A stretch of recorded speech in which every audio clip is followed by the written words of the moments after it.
Donc vous, donc là je ne m'adresse plus au directeur de la bibliothèque astrologique numérisée, mais je m'adresse à Dominique Trochet, astrologue en quelque sorte.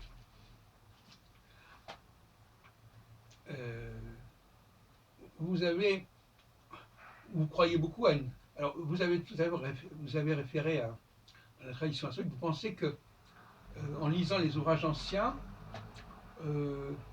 on peut trouver des choses qui ont pu être oubliées ou qui ont pu être corrompues. Oui. Un autre exemple que celui de la momification, c'est le concept d'aspect droit et gauche. Ouais. J'ai regardé, par exemple chez William Lely et comment il s'appelle, Jean-Baptiste Morin de Villefranche, le concept d'aspect droit et gauche est évoqué, mais il n'est pas clairement explicité. Alors que si on regarde chez Anubion, Rhétorius, Porphyre, ce genre d'auteurs, le concept d'aspect droit et gauche est bien plus clair. Les aspects gauche sont plus forts que les aspects droits, selon la raison, parce que la planète qui fait un aspect gauche se lève avant la planète qui est à sa gauche. Alors Morin, justement, je ne sais pas si vous avez lu la vie de Morin, son autobiographie astrologique. Justement, il se sert beaucoup des maisons et des directions. À la fin du XVIIe siècle, c'était vraiment très à la mode. Bon, maintenant, quand vous parlez de ça, j'ai l'impression qu'en vous écoutant, il y a un mot qui est très important pour vous, c'est le mot précision. Oui. Il faut être très précis, comme dirait mon ami Roger Hickey, que vous n'avez toujours pas rencontré, qui est un maniaque de la précision. Alors tout justement, j'ai publié sur le site du RAO hier une question là-dessus. Est-ce que l'astrologie est cyclique ou est-ce qu'elle est événementielle? Est-ce qu'elle nous détermine des phases ou est-ce qu'elle nous détermine des moments qui pourraient être effectivement le résultat d'une connexion entre deux planètes, etc. Les deux. Oui, mais ce sont deux façons de travailler qui sont quand même très différentes. Parce que le cycle, bon, quand vous avez un facteur, vous pouvez comprendre son cycle. Maintenant, si vous croisez tous les cycles disparaissent et la seule chose qui reste, c'est les nœuds cycliques, c'est-à-dire c'est les croisements. Donc c'est une astrologie du cycle. Bien sûr que le cycle est là quelque part, mais c'est la complexité des cycles qui fait qu'on va s'intéresser à ce qui se passe quand il y a une connexion entre plusieurs facteurs. Et donc on n'est plus dans le cycle. On est dans le cycle si on veut, on n'est pas vraiment dans le cycle. Une astrologie qui combine trop de cycles tue le cycle. Voilà, pour dire les choses comme elles sont. C'est pour ça que moi, je suis un défenseur de l'approche monocyclique. Oui, qui est un unique facteur planétaire. Voilà. Depuis longtemps d'ailleurs. Pas forcément, j'ai pu changer de point de vue, mais je suis monocyclique. C'est-à-dire que pour moi, pour pouvoir suivre une planète complètement dans ses phases successives, si je commence à combiner avec d'autres cycles, ben on s'y perd. Voilà. Moi, je pense que vous faites un travail intéressant. Je ne suis pas d'accord avec vous sur l'utilisation d'un facteur unique, mais par exemple, quand vous utilisez les transits je sais que c'est ce que vous faites, mais de Jupiter à l'ascendant uniquement en conjonction, opposition et carré, j'avais vu dans vos vidéos, vous faisiez des observations quand Jupiter est passé sur votre ascendant. Et maintenant, si vous êtes passé à Jupiter, Soleil, étoile fixe, vous allez faire des observations et ça va être intéressant aussi. Je pense que c'est une démarche intéressante de dire j'observe uniquement ça, même si je suis pas d'accord qu'il faut que c'est que ça qui soit valable, que si vous observez uniquement ça, les observations que vous allez en tirer seront intéressantes. Oui, effectivement. Et d'ailleurs, ça permet justement de. C'est vrai que quand on a une approche trop multifactorielle, on ne sait plus très bien qu'est-ce qui ne va pas, où est le problème. Bon, c'est ça qui est malheureux, effectivement. Maintenant, qu'est-ce que vous pensez justement, vous qui parlez le jour d'André Barbeau et de Bouchon, qu'est-ce que vous pensez de cet indice de concentration planétaire, justement, où il s'agit justement de combiner 5 cycles planétaires, et de voir à quel moment ils se croisent davantage, ils sont plus en conjonction, et à quel moment ils sont plus distants les uns des autres.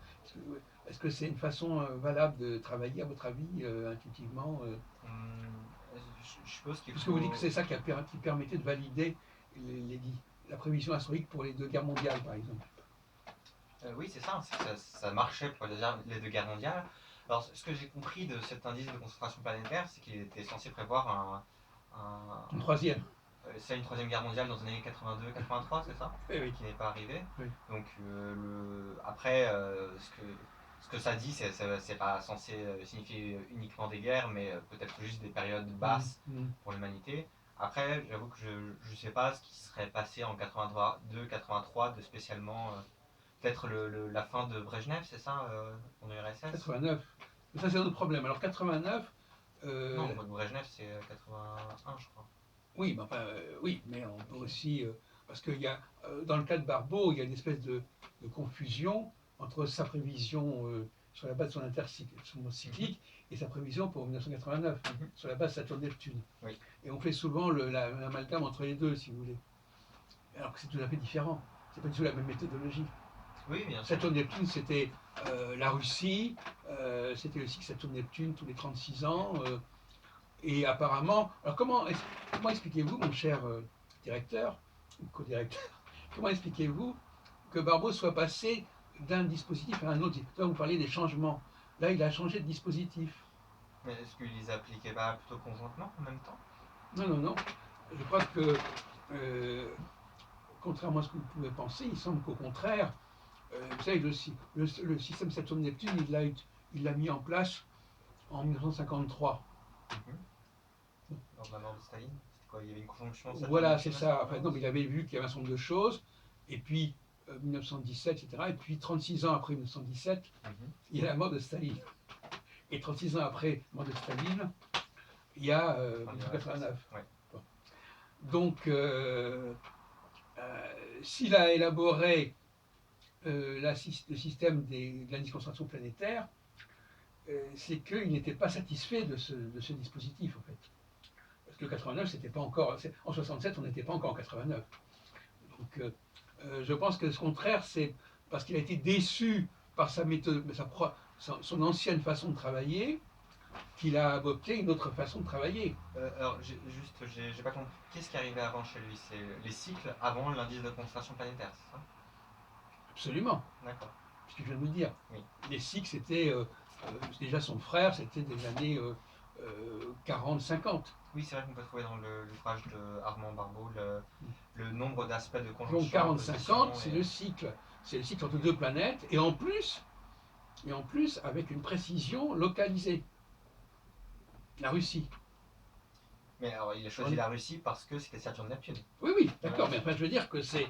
Alors que l'indice de concentration planétaire, il n'y a aucune localisation.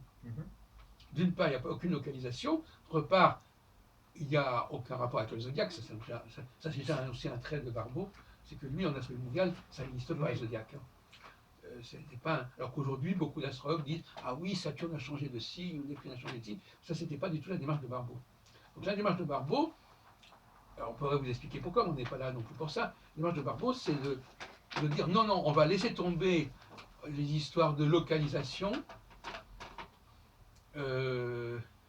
Parce qu'à l'époque, quand il fait 167, il n'a pas encore 89. Donc il ne sait pas du tout la valeur de son truc.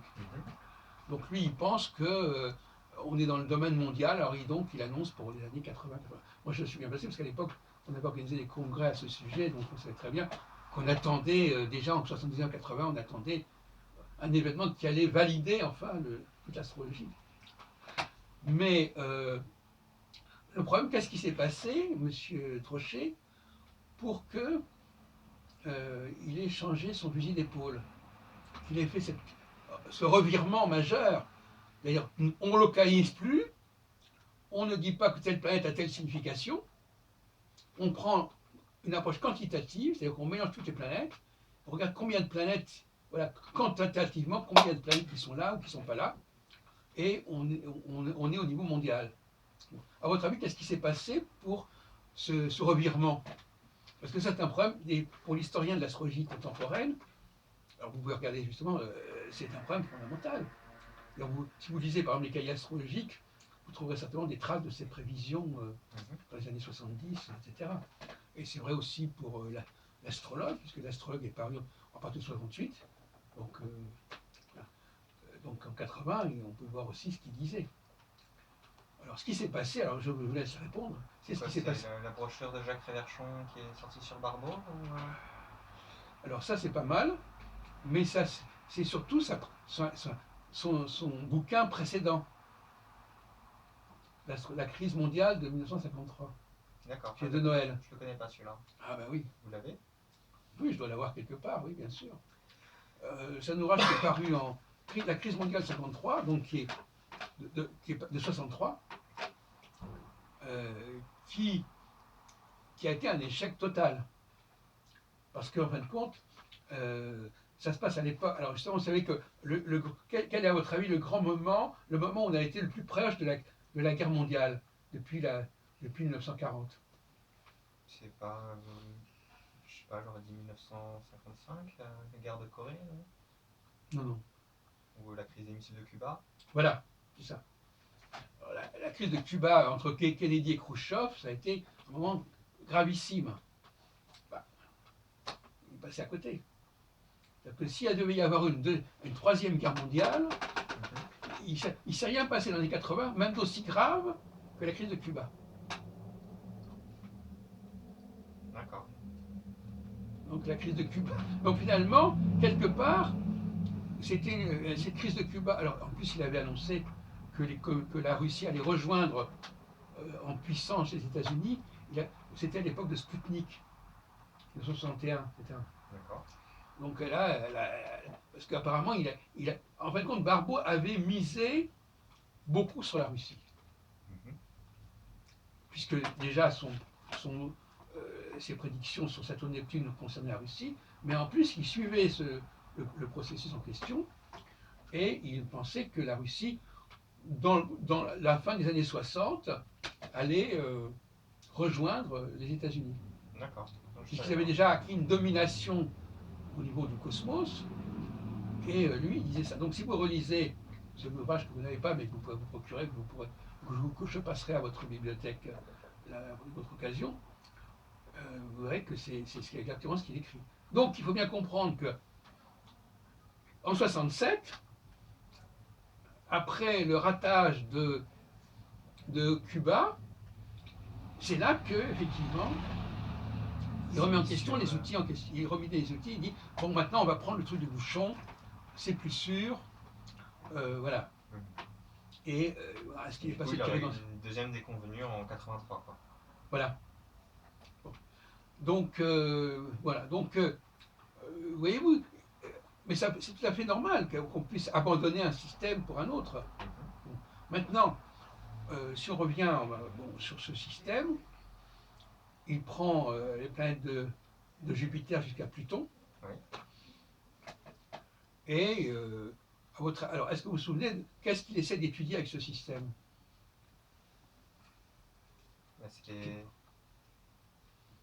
C'est de savoir les périodes fastes ou les périodes... Non, mais c'est pas le mot faste qui convient. Il n'emploie pas le mot faste ou néfaste. Il emploie les périodes de tension et de détente. La tension, c'est quand il y a un maximum de planètes qui sont conjointes, et la détente, c'est quand elles sont dispersées. Là, le problème, c'est que l'opposition, dans ce système-là, est un aspect positif. Oui. C'est un peu embêtant. C'est un aspect positif puisque quand il y a une opposition, il n'y a pas de concentration. Donc c'est déjà un défaut de conception quelque part de ce système, voyez-vous. Si vous avez des tas de planètes en opposition, c'est bon, ça va. Je me souviens que j'en avais parlé dans une de vos vidéos, vous avez parlé de ça, mais à propos des planètes brûlées par rapport au Soleil. C'est que si une planète est brûlée par rapport au Soleil, alors le maximum d'effet qu'elle puisse avoir, c'est son opposition au Soleil. J'ai pas compris. Que dans cette même logique, si on considère qu'une planète trop proche du Soleil est brûlée par ses rayons, alors le maximum d'effet bénéfique qu'une planète peut avoir, c'est en opposition au Soleil.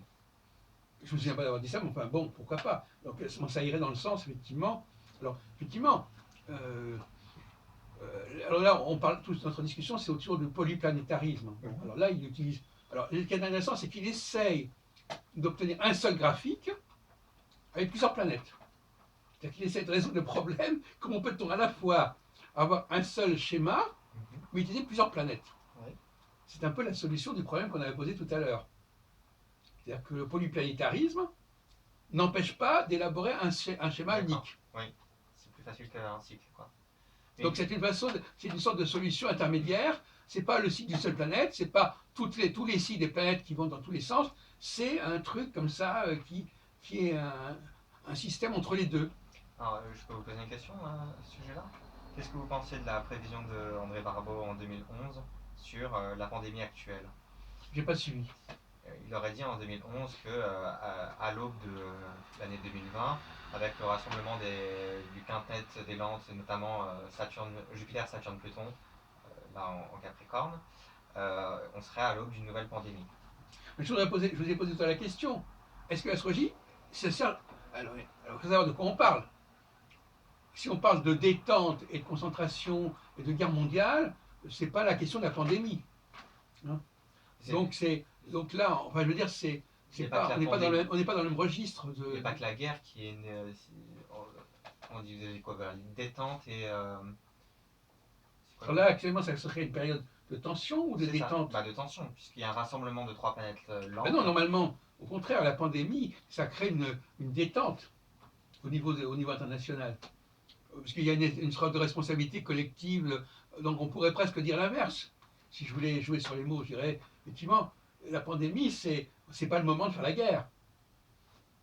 Au contraire, ça encourage la mondialisation, ça encourage. Alors, on est effectivement. Alors, c'est un processus un peu. Bon, on pourra discuter, mais c'est un processus de mondialisation, mais pas de.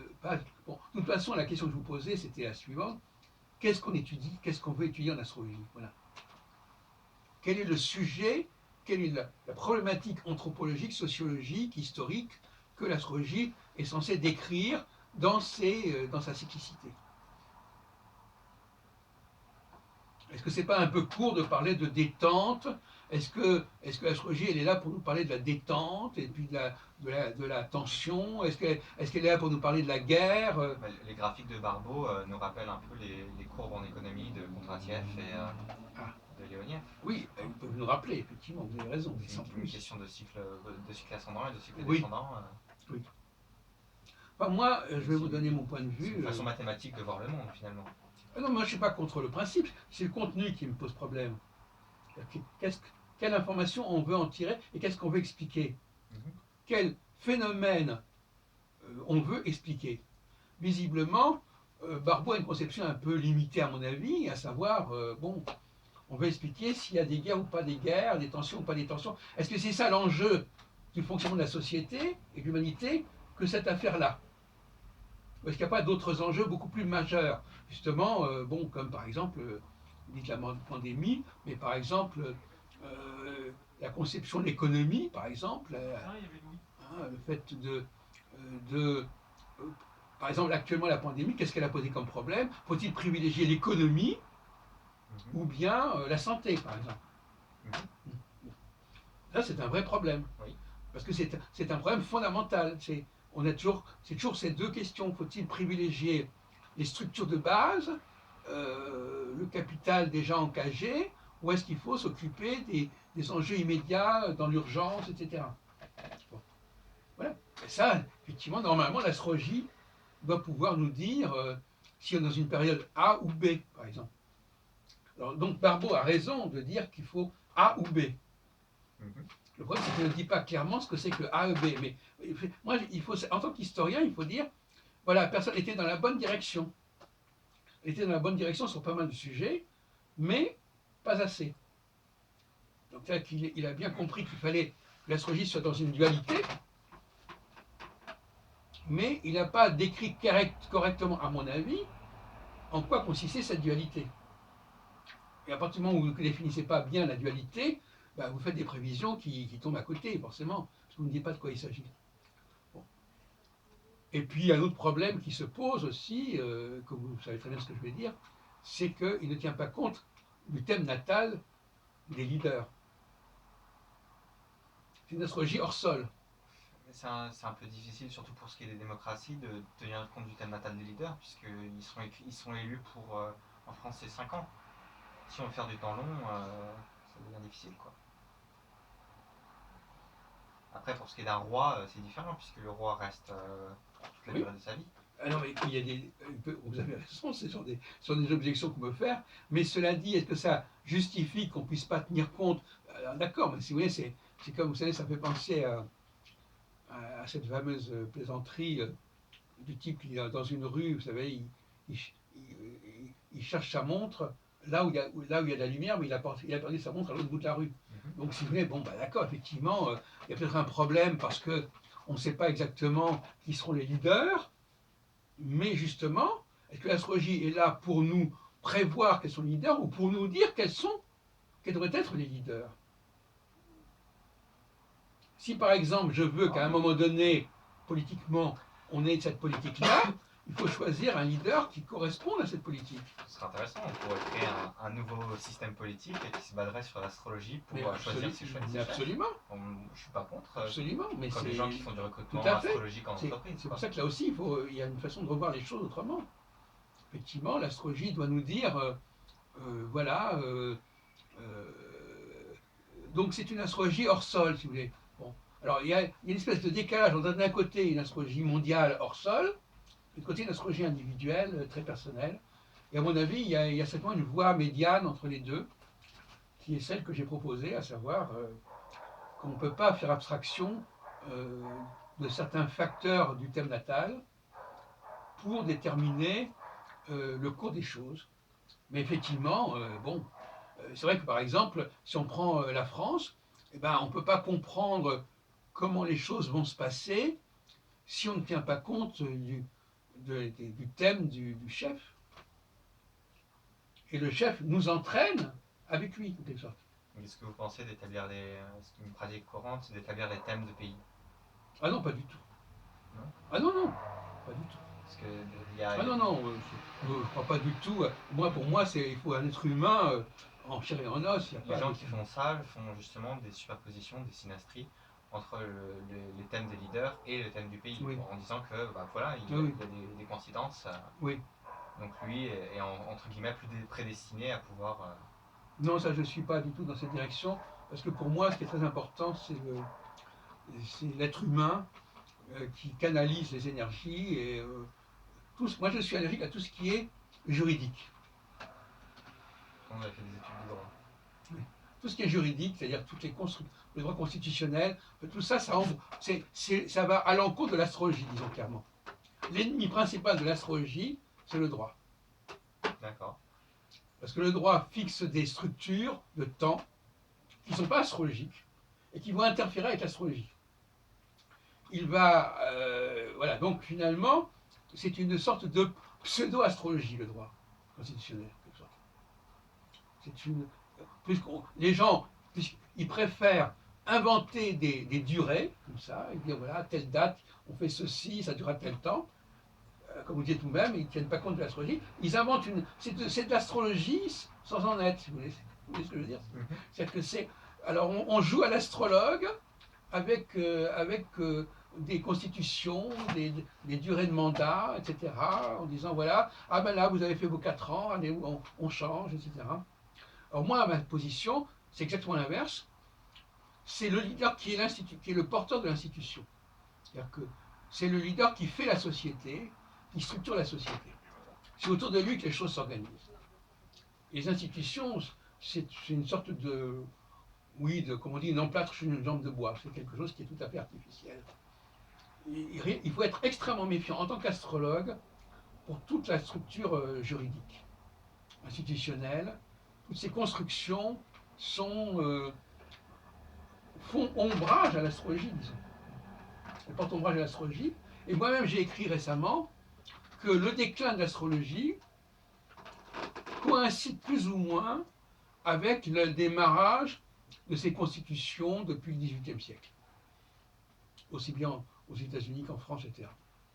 C'est-à-dire que l'homme en construit. La centralisation des pouvoirs. Non, je ne parle pas de ça, je parle de la constitution qui détermine des temps. Oui. La constitution le droit, normalement. Et ça s'unit à la ruine de l'astrologie, du coup. Oui, c'est ça. Le 19e siècle est atteint par cette boulimie de constitution qui fixe des périodes, etc. Et on voit d'ailleurs à quel point, quand on prend l'exemple de Poutine, par exemple, ou de tel et tel dictateur africain, etc., que ça crée des crises. Parce qu'on dit, voilà, vous devez partir parce que vous avez fait votre temps. Donc on crée des crises artificiellement. Bon, ça c'est un premier point. Maintenant, l'élection des candidats. Comment faut-il élire un candidat? Pour moi, c'est très simple. Normalement, le candidat s'impose de lui-même. Donc moi, le leader, moi j'ai une religion du leader. Le leader, il a un ascendant, il a un rayonnement, quand il fonctionne bien sûr. Donc si vous voulez, si je veux par exemple créer de l'union, il faut que je prenne un leader qui est en période d'union. Qui a une sorte de charisme, de rayonnement qui lui permet de rassembler autour de lui.